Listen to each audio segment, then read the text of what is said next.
Assalamu alaikum mes frères, j'espère que vous allez bien.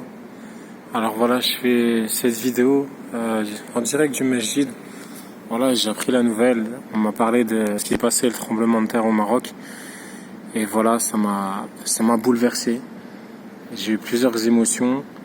Voilà, donc je suis de tout cœur avec mes frères du Maroc, que j'aime beaucoup. Et, et voilà, donc surtout que moi, la dernière fois que j'ai quitté le Maroc, c'était en larmes. Donc voilà, j'ai beaucoup d'émotions, j'ai vu les images. Allahu Akbar, la puissance d'Allah subhanahu wa ta'ala. Et quoi de mieux que d'illustrer ce que je ressens au cœur même de là où en fait on évoque Allah souvent, on implore Allah subhanahu wa ta'ala.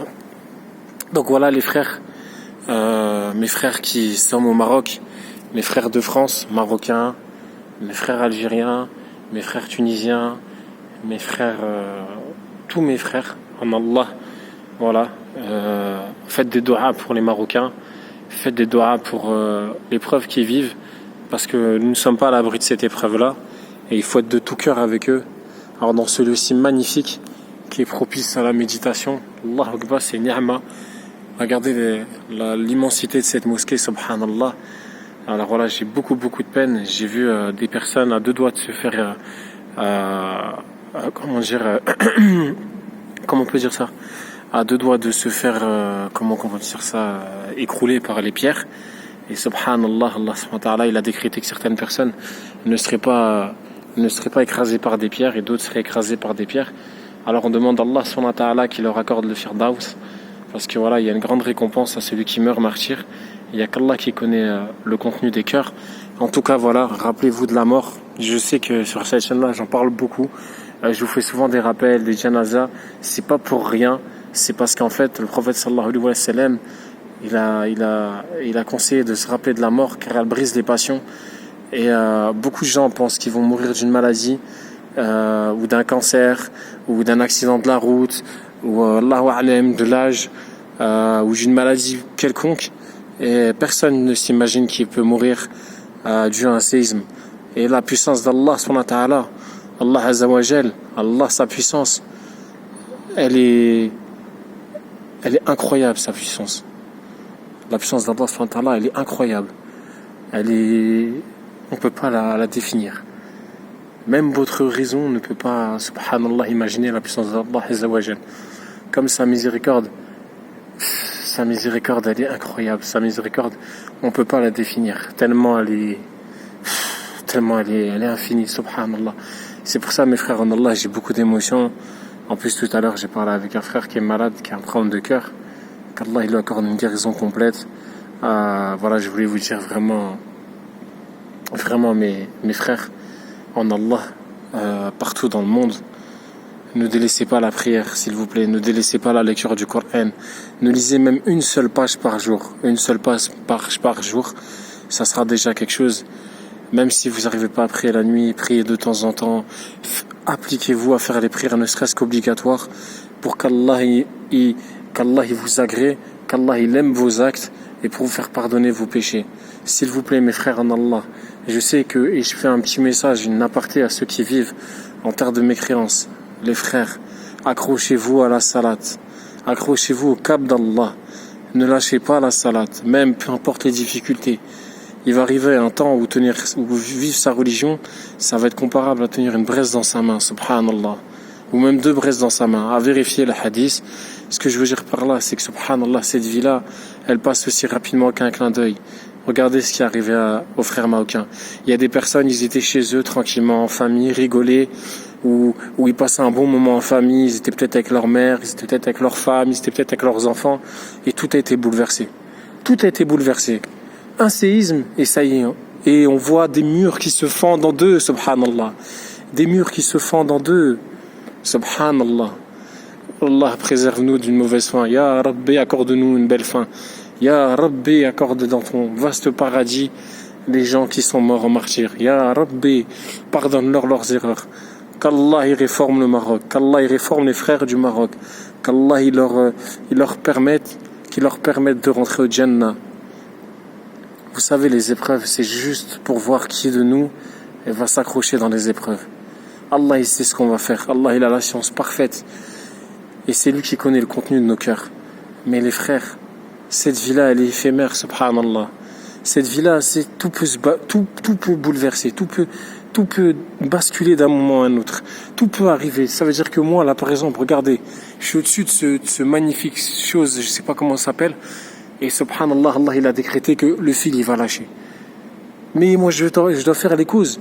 Si je suis mort en état dodo, c'est-à-dire j'ai fait les ablutions, si je suis mort et la veille j'ai fait la Qiyamul Layl, j'ai fait la prière dans la nuit, si je suis mort et j'ai pleuré pour Allah sincèrement dans la nuit, si je suis mort et j'ai lu le Coran, je l'ai terminé, si je suis mort et j'ai lu des sourates, Allahu Akbar. Regardez cette vie-là.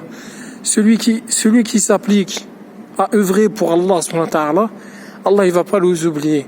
Regardez ces frères qui ont peut-être bâti des maisons, qui avaient peut-être une belle voiture, qui avaient peut-être une belle situation, qui avaient peut-être des enfants, ceux qui allaient naître, ils ne les verront jamais. Et subhanallah, dans la tombe, comme il y a un savant qui dit, qu'Allah il lui fasse miséricorde, qui lui-même, ce savant-là, il est mort noyé en voulant sauver ses enfants, c'est très très douloureux. Et ben subhanallah, ce savant-là, il a dit même dans la tombe, même ceux qui t'aiment le plus, tes amis intimes, ils vont t'oublier. Parce que le temps, il fait oublier les choses. Et la vie, elle nous prend, subhanallah, la rafla, elle nous prend. Là, les frères, cette vie-là, c'est de la dunya. Par Allah, c'est de la dunya. C'est de la dunya. On va tous mourir. On va tous partir un jour. Comment? Allahu alam. Il y a qu'Allah qui connaît comment on va mourir. Ça se peut que tu vas mourir le jour de ta nuit de noces. Ça se peut que tu vas mourir le jour où tu es en boîte de nuit. Ça se peut que tu vas mourir dans un café. Ça se peut que tu vas mourir pendant que tu fais la fornication. Ça se peut que tu vas mourir quand tu as volé quelqu'un, quand tu as menti, quand tu as fait du mal. Demandez à Allah qui vous accorde une belle fin. Demandez à Allah qui raffermisse vos cœurs. Les frères, c'est pas un jeu cette vie. C'est pas un jeu. Faites au moins des obligations. S'il y a un message, regardez ce qui s'est passé, subhanallah. Il y a peut-être des gens qui regrettent aujourd'hui de ne pas avoir fait la salade de Fajr, de ne pas avoir fait la salade. Et qu'est-ce que c'est une prière dans la nuit? Si on connaissait la récompense, on irait prier à quatre pattes, les frères. Pourquoi on va se lever pour un poste, un travail où on est payé 2000 €, et pourquoi on va pas faire la prière du Fajr parce qu'on voit pas la récompense tout de suite? Subhanallah, le jour de Al-Qiyamah, la balance, elle vaudra plus que l'argent. Il y a des gens, ils voudront donner tout ce qu'ils ont de plus cher au monde pour revenir sur cette terre, ne serait-ce que pour faire une salade. Ça sera trop tard. Ça sera trop tard, les frères. Il n'y a pas de deuxième, il n'y a pas de retour. Il n'y a pas de retour, les frères. Une fois qu'on ferme les yeux, une fois qu'on est dans la tombe, on se retrouve tout seul avec nos œuvres, subhanallah. Subhanallah, moi qui assiste à des janazas, je les vois, les gens, quand ils sont ensevelis sous la terre. Mais vous pensez que c'est fini? Subhanallah, il y a des épreuves après dans la tombe. Les savants, ils en ont parlé, j'ai pas envie d'en parler. Mais rien que les questions des anges, subhanallah. Il y a des anges, ils vont venir et vont vous demander quel est votre Seigneur. Quel est votre Seigneur? Rabbukum, quel est votre Seigneur? Quelle est votre religion? Dinukum. Quel est votre prophète? Sallallahu alayhi wa sallam. Qu'est-ce qu'il a dit le prophète sallallahu alayhi wa sallam avant de mourir? Il a dit la salat, la salat, la salat. Et subhanallah, on va dire au prophète sallallahu alayhi wa sallam, ils ont délaissé la prière. Le prophète sallallahu alayhi wa sallam, après tout ce qu'il a œuvré pour nous, tout ce qu'il a fait pour la Ummah, comment aujourd'hui on trouve des personnes qui ont délaissé la salat?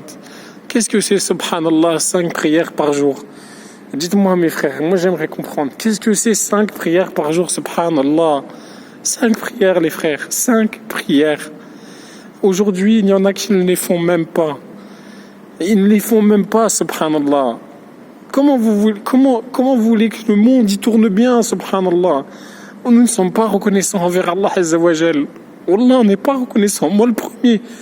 Et qu'Allah il me guide le premier. On n'est pas reconnaissant les frères. Wallah, on n'est pas reconnaissant.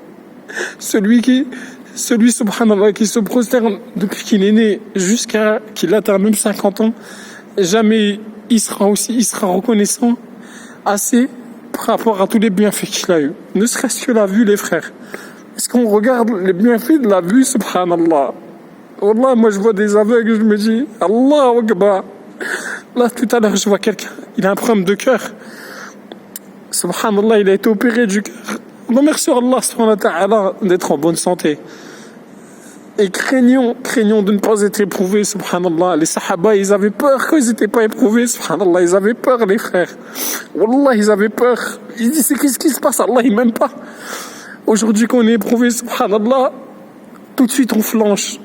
Non, les frères, cette vie-là, c'est une vie d'épreuve, subhanallah. C'est une vie d'épreuve, c'est une vie de patience, c'est une vie d'endurance, c'est une vie où, subhanallah, il faut s'accrocher. Il faut s'accrocher, les frères, à cette corde. Il faut s'accrocher au Coran, à la Sunna, avec la compréhension des plus prédécesseurs. Et pour vivre cette religion facilement.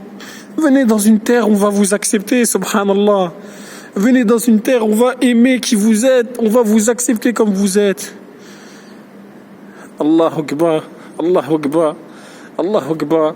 Allah subhanahu wa ta'ala, c'est lui l'infiniment miséricordieux, le plus miséricordieux. Je vais me taire parce que vraiment je suis très ému. Je suis très ému parce que subhanallah, ce qui se passe dans ce monde-là, ça arrive en Tunisie, ça arrive en Tunisie, je crois en Turquie. Ça peut arriver partout dans le monde, les frères. Wallah, ça peut arriver partout dans le monde. Et c'est très violent, les frères. Moi qui ai vécu une seconde, subhanallah, un jour dans mon petit appartement, wallah, je me rappelle, j'ai regardé, j'ai vu le mur, et j'ai dit, subhanallah, qu'est-ce que je peux faire à ce moment-là? Et personne ne sait ce qu'il peut faire. Personne. Et qu'est-ce que tu as œuvré? Qu'est-ce que tu as œuvré dans cette vie-là, les frères? Qu'est-ce qu'on a œuvré, subhanallah? Qu'est-ce qu'on a œuvré? On a acquis une belle voiture? Ok, y a pas de problème, on a acquis une belle voiture. Mais qu'est-ce qu'on va rapporter dans notre tombe, les frères? Que nos œuvres. C'est pour ça, celui qu'Allah, il a accordé des enfants pieux, eh ben, ils vont faire des doigts pour vous. Mais si vos enfants, eux-mêmes, ils ont des difficultés avec la religion, eux-mêmes, ils prient pas, eux-mêmes, ils œuvrent pas pour Allah Azza wa Jal. Est-ce que vous pensez que vos enfants, ils vont faire des doigts pour vous? C'est ça le problème, les frères, quand vous élevez vos enfants en terre de mécréance. C'est que vos enfants, subhanallah, ils vont délaisser